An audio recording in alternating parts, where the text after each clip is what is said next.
at that time and in the future. None of us could predict that the world again will be plunged into economic recession. But because of the FIFA's investment and the benefit, were cushioned off, unlike many other nations who were totally caught off guard and indeed were faced with the danger of total bankruptcy and all of that. But South Africa could survive.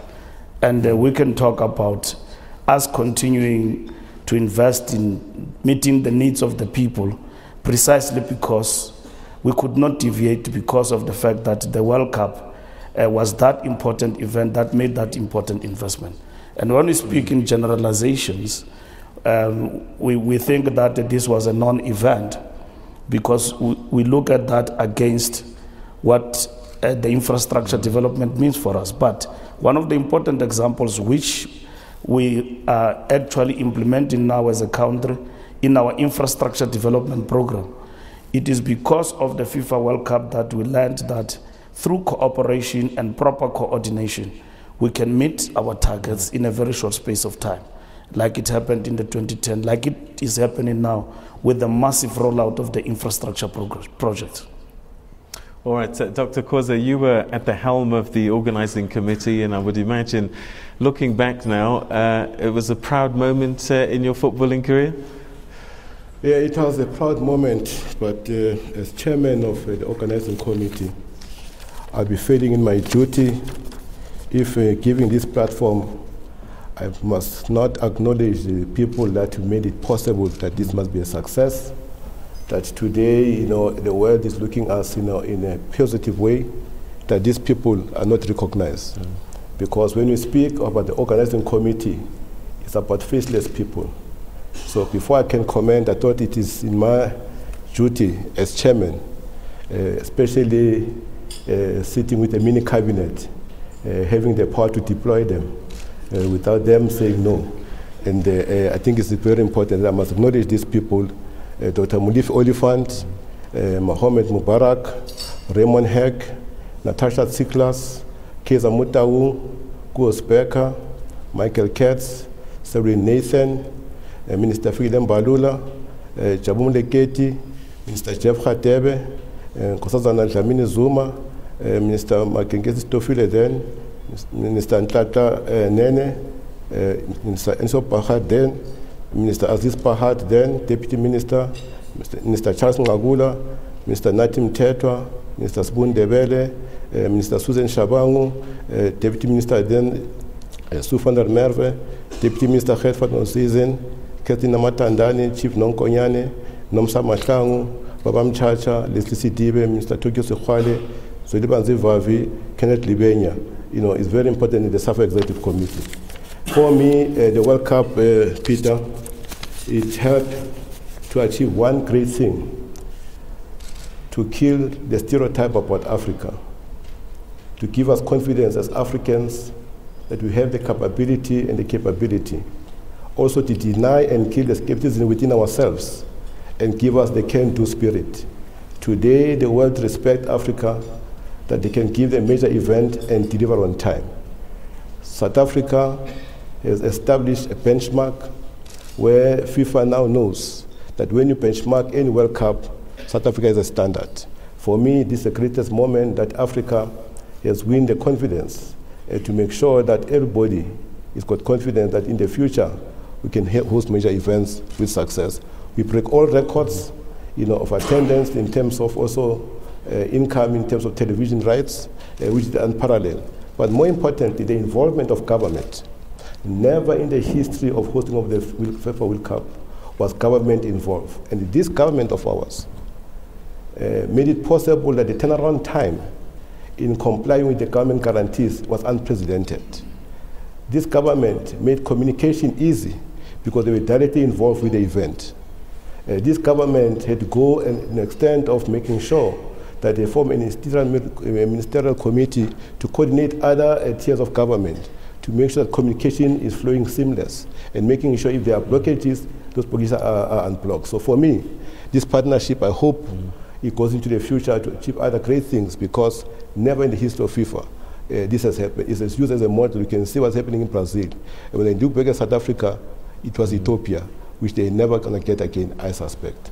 Okay, Deputy Minister Oosthuizen, you know, as I was saying earlier, I travelled right across the country by car, and I saw little towns, little dorps right across the country, very affected infrastructure-wise. The roads were fantastic. I'm just wondering, post the World Cup, viewers at home, especially the ones in the small cities and the small towns, what's going to be their legacy? Because we can see it around the bigger towns. We've got beautiful stadia and these turfs that the Minister spoke about.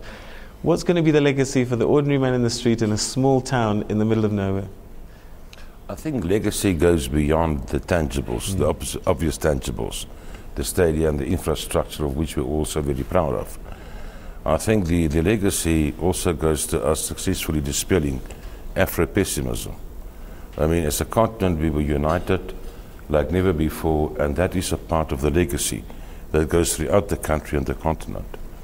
But it goes further than that. I mean, never before had we had a branding exercise so effectively for 1 month focusing on this country in all corners.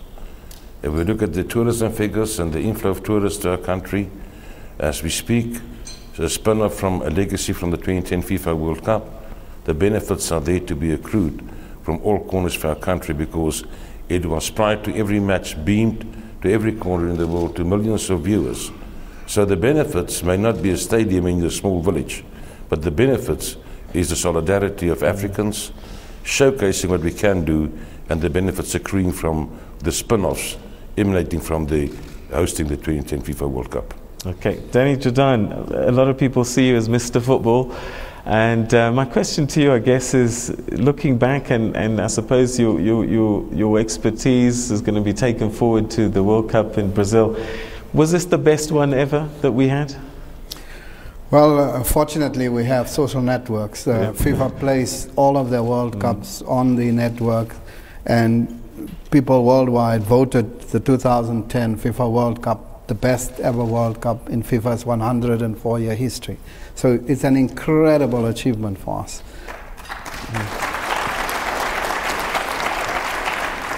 And that is on the back of an article in The Economist. I will never forget it, because we were then going for the 2006 World Cup. The Economist had a screaming headline, "Africa, the hopeless continent." And that article, I think, expressed the international view of not just South Africa, but of Africa. So it's been an incredible journey, which, of course, we started in September 1994. And you can see that was soon after the election. And directed the letter to FIFA to register South Africa's intention to bid for the 2006 World Cup. And from 1994 to 2004, when we eventually were awarded the World Cup, is already a 10-year journey. And so the World Cup, to me, embodied all of the ambitions, the disappointments, the nuances of the first 10 years of our history. And I think Dr. Khoza has already alluded the integral part of government in that process, because it started with our first president, Nelson Mandela, when he sent the letters in '94, when he became president. And every president after that gave 100% commitment. President Thabo Mbeki, President Motlanthe in a short period, and of course we saw President Zuma present at every occasion during the World Cup. And I think that is the first thing that impressed FIFA, the extent to which commitment from government was not just a word spoken, but all the ministers. In our final presentation, we had half the cabinet there in Zurich, both in 2006 and 2010. And looking back at how this government operated in South Africa and the challenges of government in Brazil and in Russia and other parts. But of course, Brazil is a federal state, and therefore it's much more complicated when you deal with a federal government as opposed to a unitary government that we have. Once the national government has spoken, that is the word. So it makes it easy. But I think it was an incredible journey, a huge success, and everyone who left after the World Cup, and you saw Kofi Annan, Barack Obama. It's the first time that major political leaders, both on the continent and internationally, expressed the view of how the perception has changed of Africa. And you see post-2010, we are now a member of BRICS, we are in the G20. Africa is seen as a huge opportunity for trade and investment. In Ethiopia, you had the World Economic Forum. In Cape Town now, coming is the World Economic Forum. So the discussion on the continent has changed. It's no longer about aid, disease. It's about investment, it's about business, it's about growth, about development on the continent. So I think the legacy is much more than all of the other things that's important that we'll probably have to talk about. All right, and talking about those things, DG Moemi, you very much on the forefront of admin and managing sports and recreation. Perhaps let's look at those numbers a little bit and help us understand from the viewers who'd like to know how much did we put into it, and in the end how much did we get out, and how much will we get out if there's still things to look forward to. Well, Peter, the key issue is that the bulk of our expenditure on the World Cup had not necessarily gone towards the tournament delivery costs, has gone towards the greater investment in economic as well as social infrastructure, which will help our country and is already have laid a platform for being a catalyst for economic growth.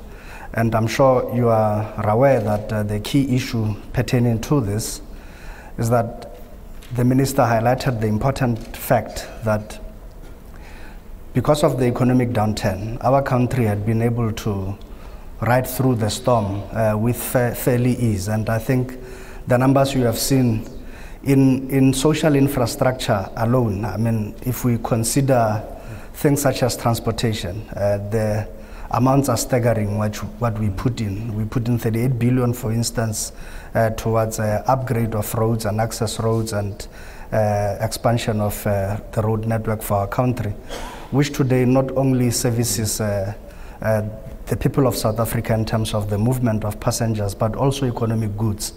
And this is adding greater value to the economy. And the other key investments we made was towards our airports. And as a consequence of that, I'm sure now you know that 4 of our major airports are ranked in the top 30 of the world best airports across the world.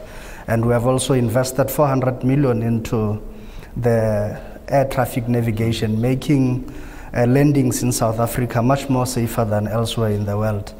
And this is the economic infrastructure that is becoming a catalyst for us to propel ourselves forward, but most importantly is also the social infrastructure that we have left behind. You have now, this morning I came by the Gautrain to this event, and as you are aware, we had to bring forward and to use the World Cup as a catalyst for social infrastructure. Bus rapid transport systems, we have invested heavily in that and brought all that infrastructure forward. And other than the stadia, other than the football pitches, other than the training stadia and all this, there's been a whole host of other social infrastructure, including new bus terminals, new taxi ranks, new intermodal facilities, which the South African public is using. So on a balanced basis, we had spent about 80% of our investment as government towards the social and economic infrastructure, and only about 20% towards the delivery cost for the tournament. And to that extent, this has become the greatest legacy for this World Cup, and the return on investment has been immense. It isn't just the money we speak about, the 19.3 billion in just tax revenue that we received during the period, but it has also been a huge investment, which the minister spoke about, the 480 million, and that came in as a result of tourists who flocked here. In excess of 500,000 tourists were here in our country. So the list goes on. I think the investment has been great, but the return on investment has been felt almost immediately. But in the medium to long term, it will also be felt much more greater. All right, so those are the opening thoughts, as it were, of our panelists. But we want to now find out what the viewers are asking, what's on their minds, and then we're also going to go to our audience here at the venue just to start to unpack some of the ideas and thoughts that are with our people. Let's go back to the studio in Johannesburg. Leanne has already started collecting some of those questions from our viewers. Leanne, what are they saying? All right, Peter, lots of questions coming through, but I just want to, before we get to some of the viewers' questions, there's something out of this that we ran a little bit earlier during our sports bulletin. The 2013 edition of the Sanlam K. Motsepe Schools Cup has been launched in Sandton.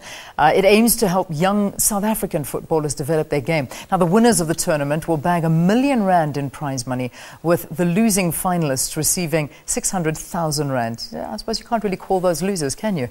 Last year's winners of the prestigious event was the School of Excellence from Gauteng. And the 2013 edition of the Schools Cup will get underway across the country next month. That'll be on the 2nd of May in partnership with the SABC. Take a listen to this clip.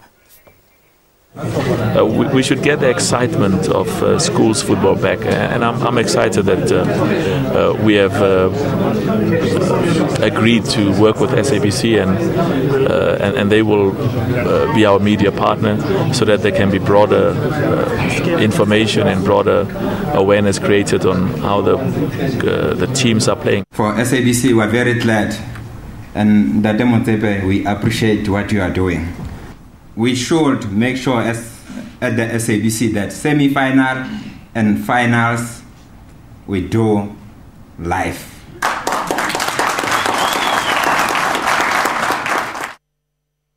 So it's just phenomenal work that the Motsepe family are doing, and I mean that's just one of the incredible initiatives from I suppose one could say business into sports. And here's a question for the Minister, and I think many people would like to know this. How important is it for business to support sports development in South Africa? Minister, if you don't mind answering that question for us. All right, there you go. It's very important. Government cannot do it alone, and I suppose we'll be able to achieve a lot of other things with the support of business. We have adopted the National Sports Plan, which we believe that corporate social investment into all projects of sports must be aligned with that. So when we talk about the school sports programs and like K. Motsepe investment is in line with what we talk about in relation to development, that the bedrock of development is school sport. And in this particular instance, that will enrich what we want to achieve as a nation in the longer term. So no doubt, corporate investment is key to sports development in the Republic. Are they coming to the party? They are coming to the party, but with Make Me Nice projects. Okay. You know. So I want to invest, but I give this to claim victory. Yeah. What we're saying is that we've got a national plan. We want, in the next coming years, not to have a problem of athletes development and so on. We've got a whole lot of federations who are doing well, and you talk about transformation. Transformation you can only achieve if also there is a balance of corporate social investment. We've got our swimmers. The problem is that every time we talk about corporate South Africa come to the party, if you don't appear on television, you will never get the money. Yeah. So that is key. We do understand. That is why I say Make Me Nice projects. But you still have got people like other companies who support our national teams, even though they are not on television, like netball. 20 million invested by SPAR. SPAR can still do more, but netball is not on television.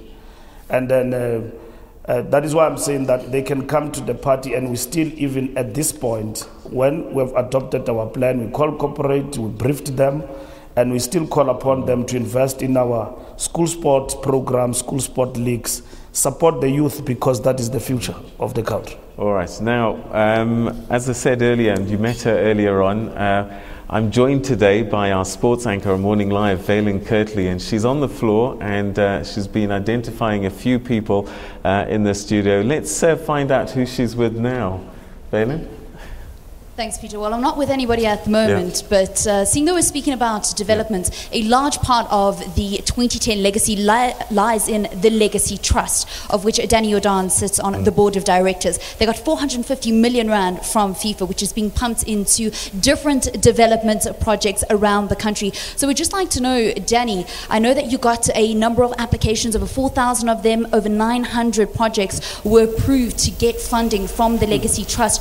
Will projects still be able to get funding after this initial application phase?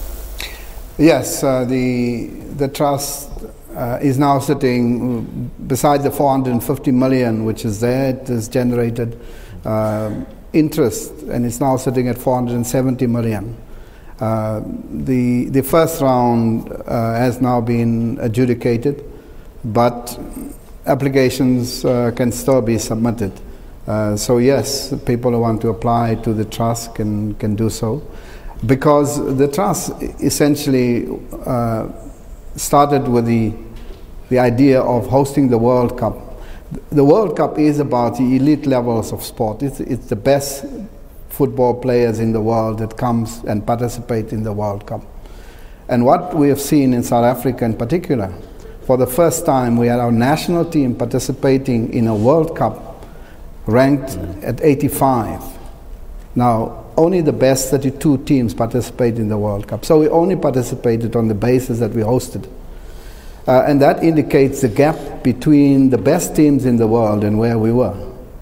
And that gap needs to be closed. And the only way in which you close that gap is through development, provision of infrastructure on the ground, basic facilities. And we have a program of artificial pitches, 27 already there. And then the rest of the money will be used over the period of time in various activities of development, and that is a central thrust. The trustees, I have a trustee sitting next to me, the DG of Sport. FIFA has 50% of the trustees, actually FIFA members, including the Secretary General of FIFA, Jerome Valk. Marcus Katner is there, he's head of finance of FIFA. Federico Ariaci, he is the head of the social programs of FIFA. And then we have Michael Katz there, and then FIFA executive members, Elvis Chisana, Eric Mchacha, and then the president of SAFA, Kasime Matendani.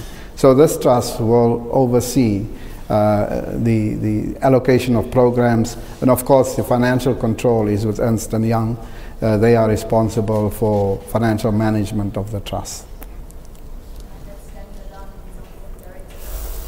Legacy Trust. When you speak about the development of sport here in South Africa, one union that has really gotten it right when it comes to developing sport is South African Rugby. So I'd like to just speak to Oregon Hoskins now. I'm just going to ask you to stand up if you don't mind. What has been, for the South African Rugby Union, what would you guys say has been the key to your success in ensuring that we've had 2 world championship teams that have come from the union, and the development still stays very strong? We can see with the schoolboy rugby that takes place. Thank you, Valen.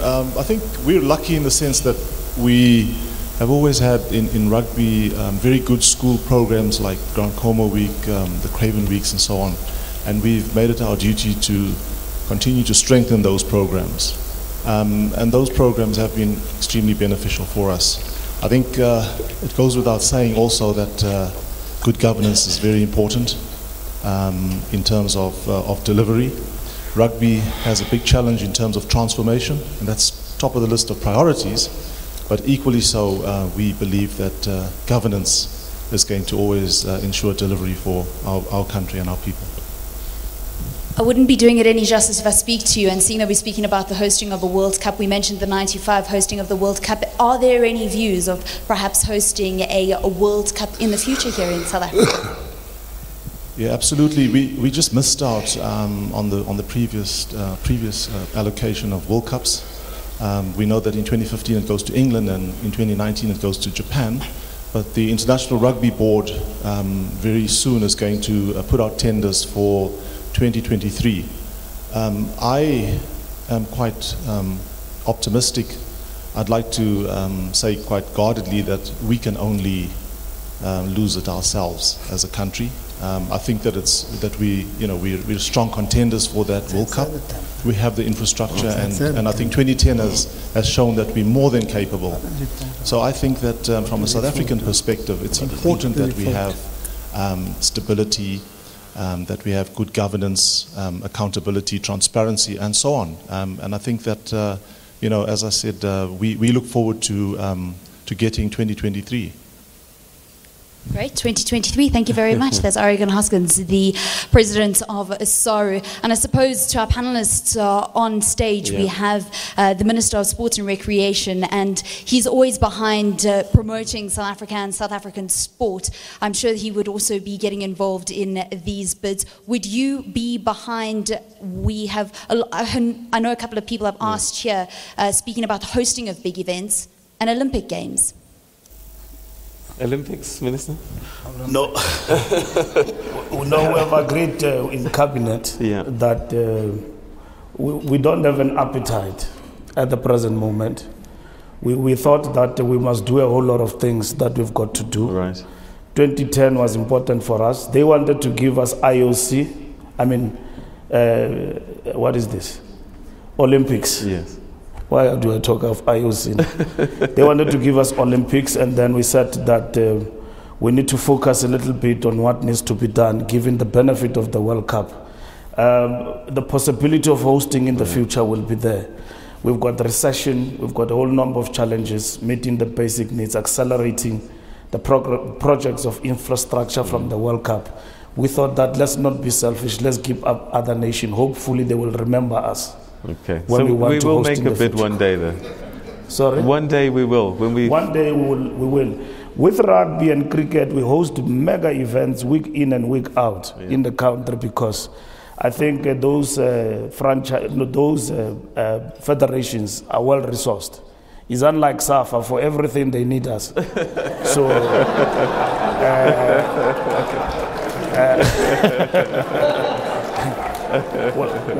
when it's time to account, we must report to FIFA. So it's like that. All right. I was going to go to the floor, but I think now that you've raised the issue, and I think it's the white elephant in the room at the minute, let's deal with this whole match-fixing scandal, FIFA. Volker's name's been mentioned. Did you get this letter from Mr. Volker at FIFA? And what did he say to you? No, I did get the letter. Yeah. And I don't think we must make a meal out of the letter. It's only that mischievous people leaked the letter to the press for their own ends. I've clarified to Jerome yesterday and hopefully today on the 2 points that you have raised: interference, which he says is in relation to the media reports at home. I've clarified to him that, look, there is no deviation with regard to the spirit of our meeting in Zurich at all. With regard to what to achieve, we're still committed, and together with FIFA, among the proposals that they've made, that they would like to participate in the commission of inquiry whatsoever. And we're processing all of those things in government. Just for the record, let's be clear.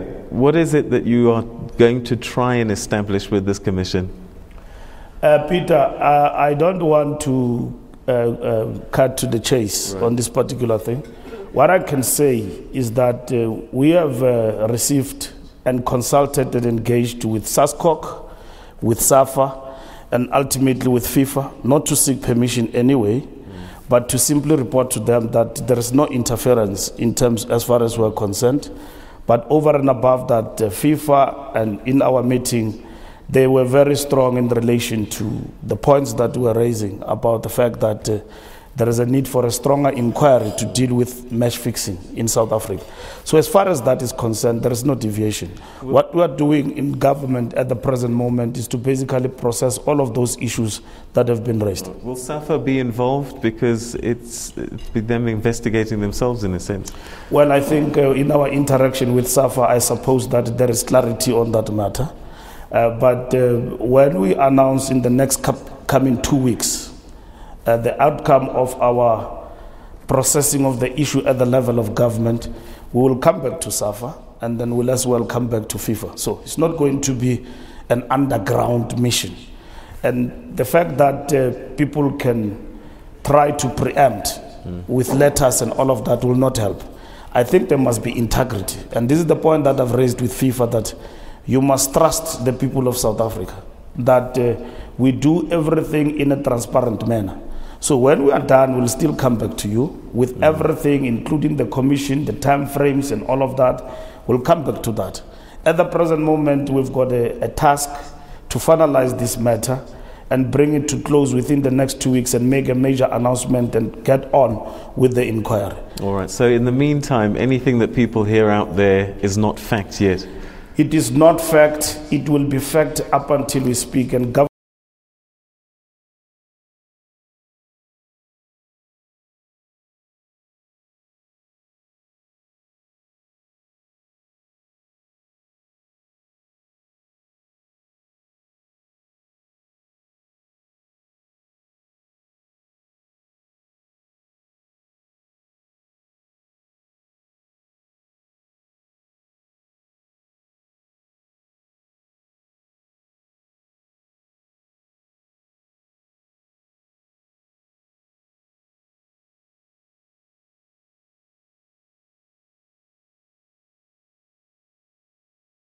government will speak for itself. Obligation to work and support. We've got no intention of running a federation. We've never done that in the beginning. We'll never do that.